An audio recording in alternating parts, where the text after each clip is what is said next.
की तिला तिच्या मनात नाही का असतं की तिच्या सगळ्या भावना नवऱ्याबरोबर जोडलेल्या असतात. ही प्रत्येक स्त्रीची हे असते. पण कधी कधी असं असतं का दुर्दैवाने कधी आकस्मिक एखाद्याचं तरुण असते ती आणि नवऱ्याला काहीतरी प्रॉब्लेम होतो आणि मग त्याच्यानंतर ते माणूस गेल्यानंतर तिचं मन पण उदास होतं आणि तिला असं वाटतं माझं पूर्ण आयुष्य संपलंय. पण तसं जर बघितलं तर त्याच्यात तिचा काही दोष नसतो ना.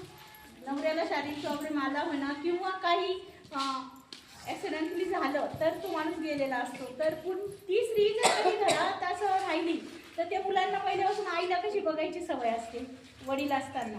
नंतर वडील गेल्यानंतर त्या आईवर जो हे होतो परिणाम होतो त्याचा पूर्ण परिवारावर होतो. कारण का तर ती आई उदास असते. तिचा चेहरा बघितला की मुलांना मेन म्हणजे आई घरात आल्यानंतर पहिले आईलाच बघतो आपण. तर ती आई जर कधी असं चेहऱ्याने पुढे आली ना तर त्या मुलाच्या मनात कुठेतरी ते दुःख असतं पण ते व्यक्त करू शकत नाही. तर आपण काय करतो समाजाचा विचार करतो आपल्या परिवाराचा विचार करत नाही. त्याच्यामुळे ना आपल्या मुलांसाठी जगायचं असतं ना आपल्याला.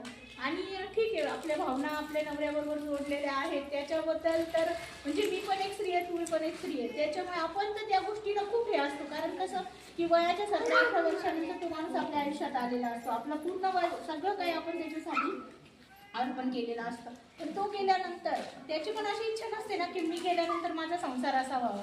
त्याच्यानंतर दोघांपैकी